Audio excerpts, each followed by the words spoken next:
Hello, listeners, and welcome to Anyone Can Move. This is your host, Caroline Gerhart. I know I start every podcast off like this, but this truly is an episode that I have just been dying to do since we started this season, and I'm so excited to share it with you guys. Um, I think this episode perfectly embodies the title of Anyone Can Move. I think that what me and this guest talked about is just so important, and I hope that everyone is able to get something from it, no matter if even if what you get from it has nothing to do with dance. I think that what we talked about in this episode is just so important and also just filled me up with so much hope and joy, and I hope you all experience that too. I got to talk to Mrs. Kim Smith. She is the owns a Chance to Dance. Cut there. She runs a Chance to Dance in Charlotte, North Carolina, and a Chance to Dance is a studio. It provides dance classes for children with people with different abilities.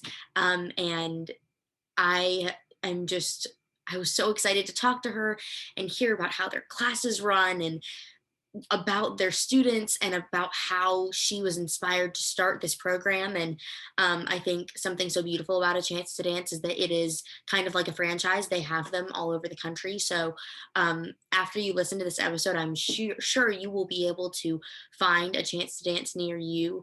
But also, I think Mrs. Smith's particular location is doing such incredible things and is just working so hard to keep these kids social and growing and building confidence. And I just could not have enough great things to say about my conversation that I had with her. So let me stop blabbing, let me stop talking about it, and let you all listen to it. Without further ado, my conversation with Kimberly Smith. Hello, listeners, and welcome to Anyone Can Move. I'm so excited today to welcome our special guest, Mrs. Kim Smith. Hello, Kim. Hey, how are you? I'm great. How are you doing today? Awesome. Very excited to talk to you. Yes, me too. So I'd love it before we get started if you could just tell our listeners a little bit about yourself. Sure. I am 54 years young.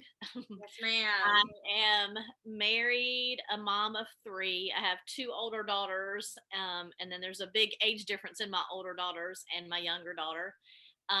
My oldest daughter was a dancer, and she's still very involved in dance, makes costumes as a competition teacher, and then I started the program I have for my younger daughter, and I danced my whole life. So we're kind of an arts family.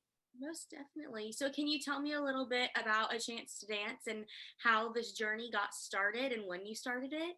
Sure. A chance to dance is, I tell people all the time, it's kind of a melting pot of inclusion. There's a lot of people that talk about inclusion, but I'm not so sure people really understand what that word means sometimes. There's a difference in saying it and doing it. Mhm. I started the program in the summer of 2015. My youngest daughter was around 6 at the time. Reagan that's probably not even the right age. She's 12 now. She just turned 12. She's on the autism spectrum. And so in the summer of 2015, I was struggling trying to find opportunities for her to be around peers other than in speech therapy and occupational therapy and physical therapy and ABA therapy. And it felt like everything we were doing in her life was medical related and not a whole lot of opportunities for kids like her, especially kids on the spectrum, because they are so misunderstood. And I'd signed her up for a few different programs. They're phenomenal programs for kids with special needs, but there just weren't any other kids like her in these programs. Um, so it was just kind of heartbreaking because I kind of felt like she didn't fit in the very places that she should have fit in. So I literally came home one day, super like a combination of frustrated and a little bit upset and maybe a little bit angry, and kind of made a Facebook post. It's what we do. We're a social media world now. And I just said something like, I wish I had studio space. I would just start my own program. And I not even 5 minutes later, Miss Donna called me on the phone and was like, "What do you need? What do you want to do? And let's do this." Wow. And like 3 weeks later, a chance to dance was started. That's kind of how it all happened. And then the minute she gave me the green light, I was like, "Oh, that's great. Now what do I do?" Right. Yeah. So what were your next steps? Did you start reaching out to people who you knew through your daughter's therapy and just gaining a community that Yeah. Um, Actually, I reached out to a good friend of mine, and he's really good with like graphics and making things. So we kind of came up with a little logo. At the time we just called it. I had a nonprofit called Reagan's Wish. Mhm. So he kind of helped me with a logo. We hung a flyer in my daughter's therapy office and around a few little places. And we started the program literally like 3 weeks after that post. It was myself and one other volunteer who was a competitive dancer at Miss Donna's. And we started out with just 7 kids. It was like very small. And, you know, people ask me all the time, what did you do when you started? And I'm going to be honest with you, I had a huge, very strong dance background. I was obviously an advocate for special needs because of my daughter. But for the first few weeks, I'd be lying if I said we did anything other than fly by the seat of our pants. Right. When we started, it was a whole lot of just playing fun songs and engaging with them and not really trying to like teach any steps, but just giving them a safe space to just be who they are and just kind of meet them where they're at, and connect with them. And by doing that, it's kind of like this crazy thing happened. And it's like a light switch went off, and then there were more kids, and then there were more kids. And, here we are years later with nearly 70 kids in the program. And we went from being one little fun class to now we have 2 recreational classes. We run it just like a typical program. We have recreational classes for kids that just want to come in and dance and learn dances and dance in the recital. And then we have a competition program. We have 3 competitive teams. We have a mini junior senior team. We started a boys team last year, and we go to the same competitions that our home studio does. And we compete with typically developing kids. We don't compete in special needs categories or anything like that. that's just so incredible. It makes me so elated to hear that it wasn't there were no ulterior not that anyone would expect that there would be, but it came from such a place of love and just wanting these kids to have a safe place where they didn't have to worry about what was going on with whatever was going on with their medical needs and everything. They Right. could just be and have fun like kids are supposed to, especially through Right. dance, which lets everyone and anyone like just express themselves artistically in such a wholesome way. I think it's just so incredible. So, can you tell me a little bit about the students who attend A Chance to Dance? Yeah. I mean, we have kids let's see, we have kids that are vision impaired, hearing impaired. We have kids with spina bifida, um, seizures, autism, spinal stenosis, achondroplasia, amputees, cerebral palsy. I mean, we truly, regardless of what their need is, we put them all in the classroom together. We don't necessarily separate kids by age. It's more of where we think will be the best fit for them and where we think they will grow the most. So, there may be a class that we have a 7-year-old in the same class with a 15-year-old. Right. But we just go more by, you know, where they are and what we think is going to fit them best and where they're going to grow. Because it's very important to us that every kid that comes in, whether they're recreation or competitive, that they grow in some way. And that might not necessarily be as, a dance step. It may be socially, it may be in confidence, it may be in using their words, their verbal skills. It's so much more than dance. Dance is just the platform that we use. Right. Oh, that gave me chills all up and down. I just absolutely adore that. And so I'm so interested in hearing when you started to grow, when you got up to 70 students, how did you balance that out with your instructors? Are your instructors like licensed therapists as well, or are they all dancers? I'm just so interested in that side of it as well. Yeah. Actually, no, none of them are licensed therapists, nor am I. I am just a mom with a passion for this community. People ask me, that's probably the most common question we get is, are you a licensed therapist? Did you go to school for this? And I'm like, no, I'm just a mom who grew up in dance with a passion for dance. And all of my teachers, I have teachers, I have assistant teachers. I started a mentorship program 2 years ago, which was actually recommended by some of the volunteers that work with the program. And we can certainly talk about that a little bit. Yes. I have there's about 25 or 26 young people that help me run this program. They are all, the majority of them, about 20 of them are all competitive dancers at Mastanas, Wow. who just adore and invest in these children. So when they're not spending hours in the studio working on their own dances, they are pouring into these children. And then we have a couple of dancers from outside studios that come in and help out as well because we just grew so big, we needed more help. You needed more help, of Yeah. course.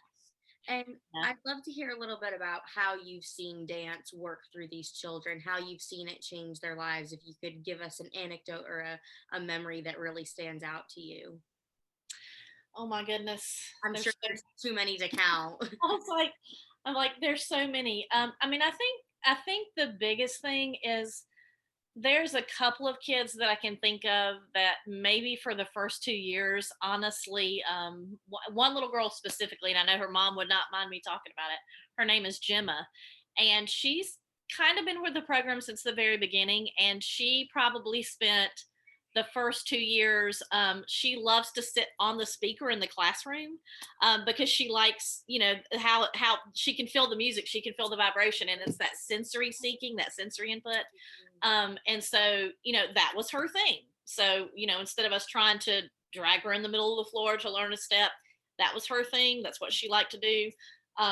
So we would let her use her finger and we would do hand over hand and let her take the CD out and change the CDs and turn the music off because for her, that's what she liked to do. So anything that we see them connecting with, whether it's turning on the lights or helping put out the bean bags or helping get out the parachute, we use those as teachable moments, as moments to connect with them and to gain that trust. And that's kind of how it works. I know it sounds crazy, but it really does work.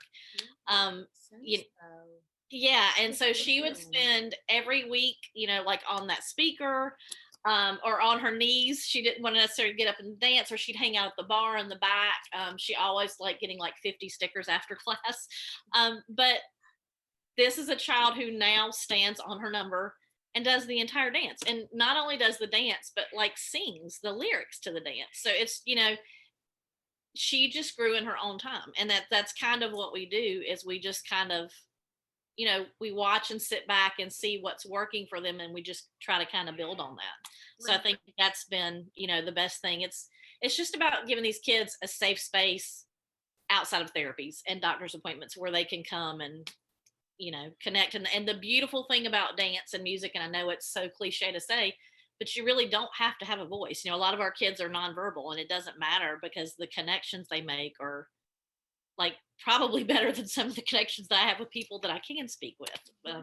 No, and You it's know, so refreshing to hear that you are just letting them do what they need to do, and that shows results. Like that right. is the best way to foster their participation in the class is just to let them do what they need to do. I just that is so incredible, and that the fact that these children are also able, especially nonverbal Yeah. kids, are able to find a new way to communicate. I'm sure that has been like beautiful to see blossom through these children. And I'd love to hear a little bit about when you've gone to competitions, the reaction and the reception you've had from other Yeah. studios and the competition itself.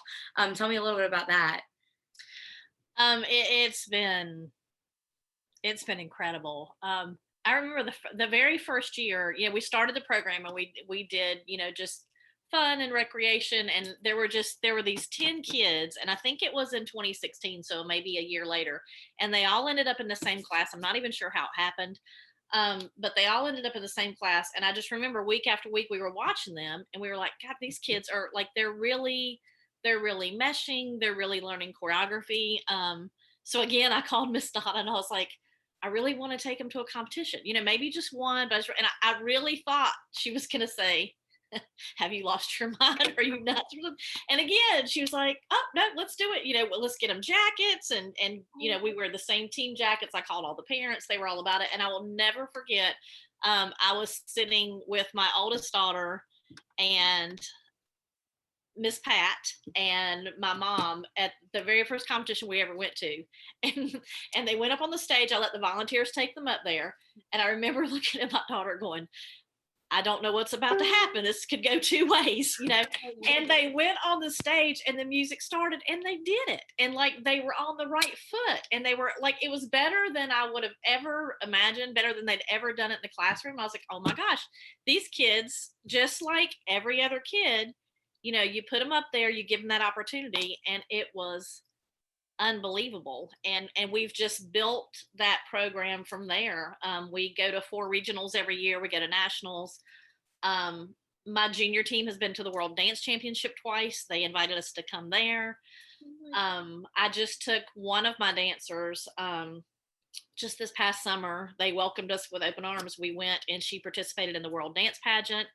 And I mean, these dancers that were there were like incredible, like like ridiculous, off the chart talent, incredible.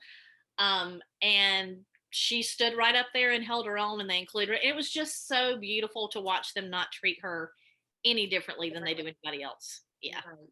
Yeah. I think that's so important to make light of and to especially make note of, that they do not want to be treated any differently. No, they don't. To be treated like everybody else walking on the street is. And I think that's such a huge misconception, that they have to be treated differently. And I mean, like, they're going and dancing in competitions with, it just, yeah. Oh my goodness, that's so, I'm like, right after we finish, I'm going to go on YouTube and try and find a video for dancing now.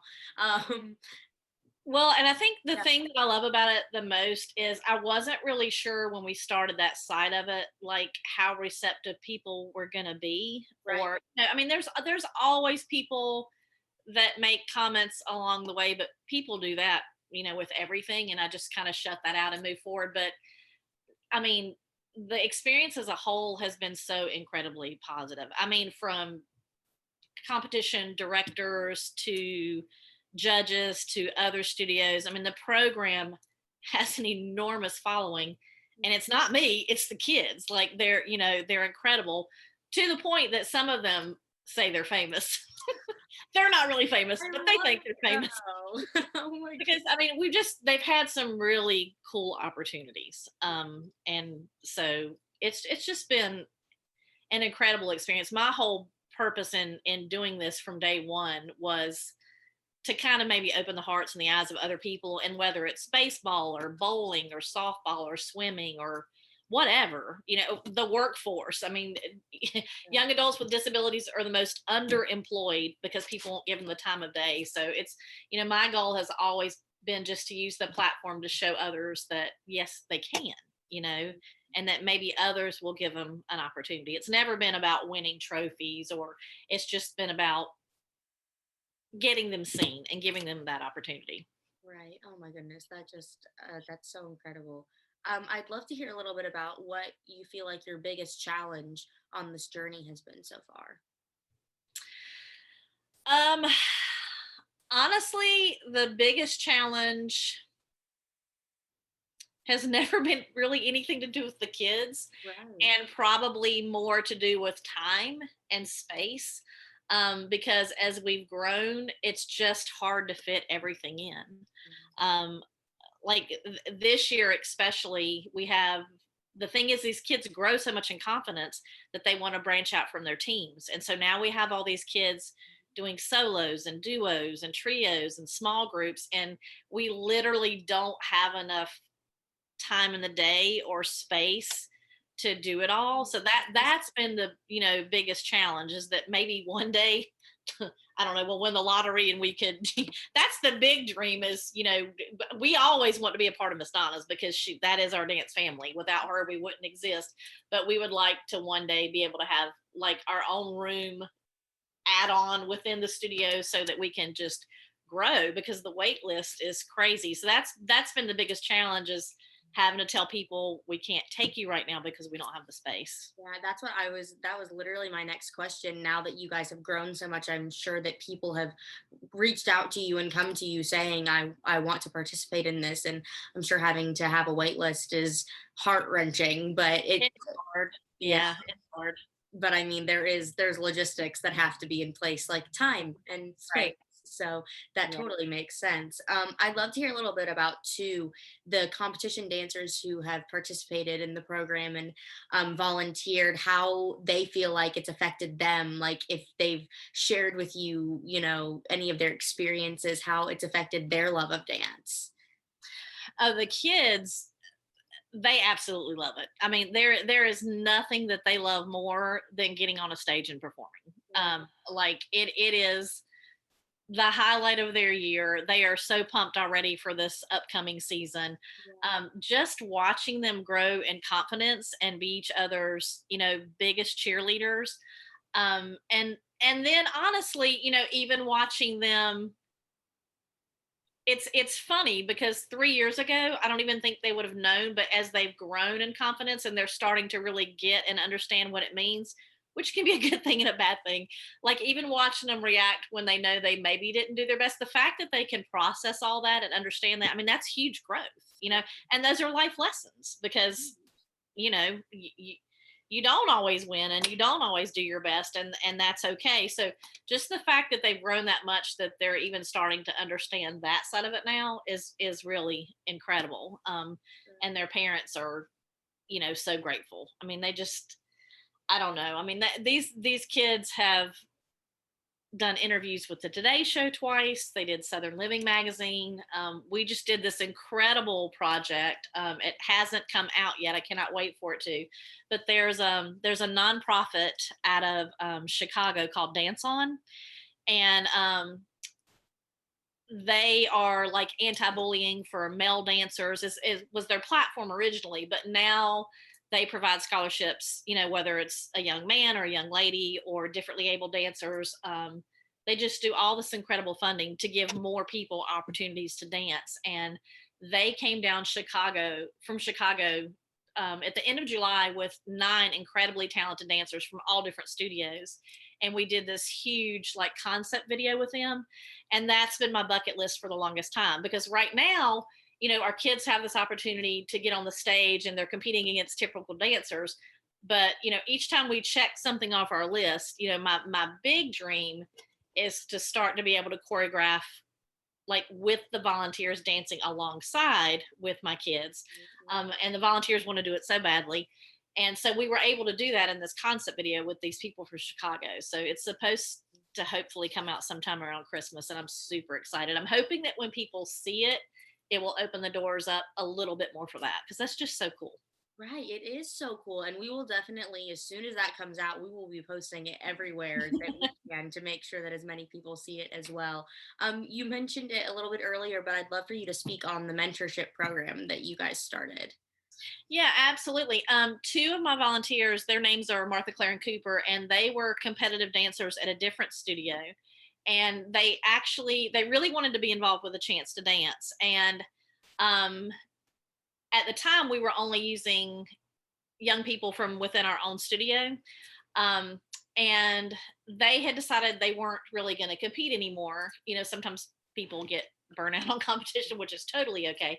And they really wanted to come and work with our kids. So they walked away from everything they were doing to come and work with a chance to dance. And so they've been with us 3 years now. And so last year, was it last year? I think it was last summer. Martha Claire came to me and she really wanted to start a mentorship program. So basically, what that is in addition to all the volunteers that come in and give one-on-one support to these kids, we now have a group of mentors who not only provide one-on-one support, but they help pick out their music and they help pick out their costumes and they do the choreography. And so it's a much more, they're given even more hands-on opportunities with these kids. And what they've done is incredible. Like some of the choreography they've done, I am just blown away because these kids are 13, 14, 15 years old, you Yeah. know?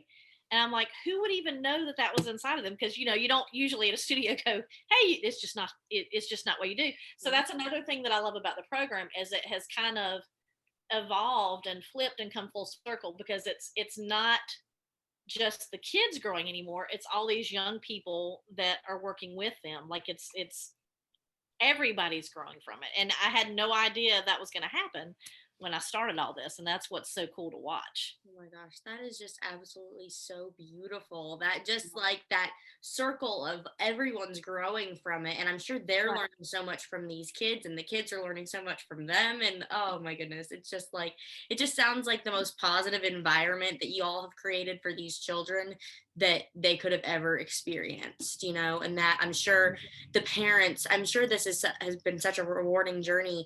And as a parent of a child with different abilities, that you've been able to communicate with other parents and find out what their children need, and how Right. has that communication worked? Right. Well, and what's really cool is like some of these young people that are working with these children have gone on to college now, Yeah. and now they're pursuing degrees in special education. Or one young lady in particular is in school right now to become an ABA therapist, which is therapy specifically for autism. Yeah. So it's just cool to watch them, carry this on. And and I tell them all the time, when you walk away from this, whether you continue working in special education or teaching dance, like I hope that the impact these kids are making on them is something they'll carry with them for the rest of their lives. And whether you're 25 years old or 85 years old, if you see somebody being unkind, just remember all the experiences you had and kind of stand up for that person. Right. And I And I have no doubt. I literally, like, right before we got on, I got probably in all the years we've been doing this, one of the most beautiful text messages from one of the volunteers, completely unexpected. She's one of my younger volunteers. And so we have twins. Their names are Rory and Finn, and they're both on the autism spectrum. Um, they talk a little bit, but for the most part in class, they're nonverbal. And Sarah reached out to me this afternoon and she said, "Miss Kim, I understand, if I can't," she's like, "but is there any way when we start classes back, because our rec classes start back next weekend," she's like, "can I work with Rory again? Because I really just feel like, she grew and I really want to work with her." So I immediately was like, oh my gosh, like that made my day. Because, not everybody feels comfortable with the same kids, or with the kids who may be more challenged, or with the kid that you may have to go after, chase after to make sure that they're safe. Just the fact that she reached out as young as she is, that she got that kind of impression from that child to say, "Hey, I really want to do this, and I really want to help her grow, and I love her so much." I was like, like that's what this is all about. I mean, if you make that impression on one person, it's a ripple effect. So, and it exactly. was literally like right before I got on with you, I was like, oh my gosh, that's amazing. So I immediately texted the parent of that child. I'm like, "You are not," and it meant the world to her. I'm She's like, "Oh my gosh, that is the sweetest thing." Yeah. It's not often us parents, because I'm a parent of one of these kids, get messages like that. So Yeah, knowing that somebody else is looking out for your child and wanting to right, pour into them and see them grow, I'm sure that was like just the greatest news that you and this mom heard all day. And I can only imagine too the experiences not only that the volunteers are having, but the children are having. That there's no way that that can't stick with them for the rest of their lives. I mean, the memories they're making and the what they're learning and the experiences they're having. I mean, getting interviewed by the Today Show and Southern Living Magazine, like that, those memories I'm sure will stick with them and have such a huge impact on their just their timeline. I'd love to hear a little bit about if you could have somebody take away one thing from this episode, what you would want them to know about A Chance to Dance and your students. um I think the one thing I would want anybody to take away is, when you see a child, whether they're in the dance studio, in the grocery store, in a mall, wherever, when you see a child that is struggling, just to not automatically assume that they're misbehaving. There are so many of these kids that everyday things that we take for granted are just a struggle for them, and in a place that is not their safe space, when they're not in their own studio space that they're familiar with, when they're not in their own house that they're familiar with. Sometimes a lot of these kids just, they hear things and see things that we don't. So it could be the fluorescent lighting in the store that's buzzing, or there's so many things. A lot of these kids have sensory issues, so it may be something that's upsetting to them. I think one of the things that I know myself and a lot of our parents struggle with is sometimes we'll hear parents say, "Oh, well, don't look at them," or "Don't stare," or "Just don't say." And what we would really love is the opposite. Like, we would love for you to say it's okay to ask questions. If somebody looks different, if somebody acts different, if children want to learn, especially young children. They have questions and they very innocently ask. I mean, they say out of the mouth of babes, because sometimes they say things and you're like, oh my gosh. But children, it's just, so for us, it's just, just be the one person that opens your eyes to wanting to learn and wanting to ask questions and not assuming, because that's the thing that's the most upsetting, I know, for me personally, is people just staring and whispering, because I would be so willing, to answer any questions Right. anybody has. So, and as cliche as it sounds, as with everything that is going on in this world right now, people just need to be kind, like, Amen just to that. not judging each True. other, and Yeah. just to be kind. That's so true. And that, like, I think that openness and willingness to answer questions, I think that's you know, all anybody can ask for is just to be seen. And then if you don't Right. understand something, to take that effort to learn more about it so that you can understand it. And Right. oh my goodness, if everybody in this world just did that, how many of our problems would be solved, but that is and so going along with that kind of perfectly, can you tell people how they could be involved in a chance to dance? Yeah, absolutely.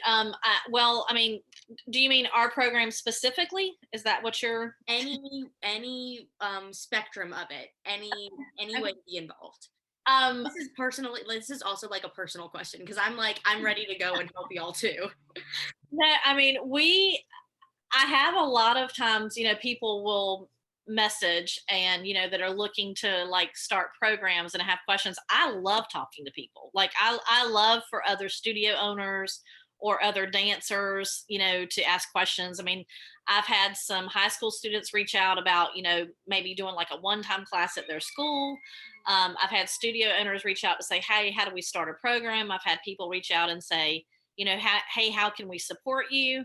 Um, so, I mean, really, it kind of goes back to just asking, because Yeah. I love talking to people. I mean, this is an incredible platform. So thank you very much for having me. The program itself, we're actually working on we do a calendar each year where we feature our differently able dancers. So we're working on that right now. Our 2022 calendar is getting ready to come out. So we do a big count. That's our once a year big fundraiser, because we try as much as we can to help these families with cost, because they're already paying hundreds of thousands of dollars for therapies that are not covered by private insurance. And a lot of our families don't have private insurance because it's astronomical expensive. Yeah. So we do a calendar sale once a year to help, cost with costumes and classroom supplies, and you know all the travel stuff that's involved with competitions and entry fees and all that stuff, because just because we're differently able, everything still costs the same, and we Right. want that to be. I mean, that's part of inclusion, is it's the same everything. Right. But yeah, I mean, there's all different kinds of ways to support. I mean, people can reach out. We're happy to answer questions. We're happy to help you start a program if you want to try to start a program. obviously financial support is always wonderful. Yes, yeah. But yeah, there's tons of ways. And if there's anybody local in our area that's ever looking to volunteer, we're always looking, for new volunteers. That's amazing. So Yeah, so I would love if you could tell everyone where they can find you on social media and where they can follow you to keep up to date on what's going on and where they can buy the calendar and everything. sure. On Facebook, we are a Chance to Dance NC, because there's a couple of them, so you have to put the NC on the end. For sure. On Instagram, we are a Chance to Dance underscore Charlotte. Okay. Um, and the website, I would have to look it up. No problem. But I'll make Because sure we to just link all. changed it, so I can make sure that I get it to you. But yeah, I mean, we would love to have people follow us on Facebook and Instagram. We share a lot. We share a lot of we have a YouTube channel too. I don't remember what it's under, but all of our videos, all of our performances are on the YouTube channel, um, which is really cool. The Right. kids love that too. Getting to go back and watch what they've worked on and done and see it for themselves. I'm sure that's so much fun to watch Yeah, it with them too. Well, yeah. I will make sure that all of that is linked in our description so people can find you guys. And Sure. I just thank you so much for speaking with us today. I just absolutely loved getting to hear about your program and these students. And I just hope that everybody was able to get something from this that I think is so important. And it's just to be kind to one another and to ask questions and be curious. And just, I absolutely adored this. Thank you so, so much for being with us today. No, thank you so much, and thank you guys for what you. This is I've read all about it. It's incredible what you guys are doing. Love Thank it. you so much. Thank you. Well, it was so nice to meet you, and I'm so excited to stay in contact with you in the future. All right, thank you. Have a great one, Mrs. Smith. You too. Bye Bye bye. bye. So, I hope my introduction did it justice.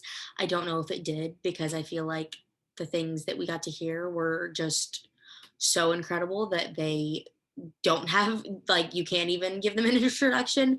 I just think that main thought that Kim left us with of just be curious and ask a question and don't look away from the kid who you think might just be misbehaving in the grocery store and go up and ask that question and don't pretend like they're invisible.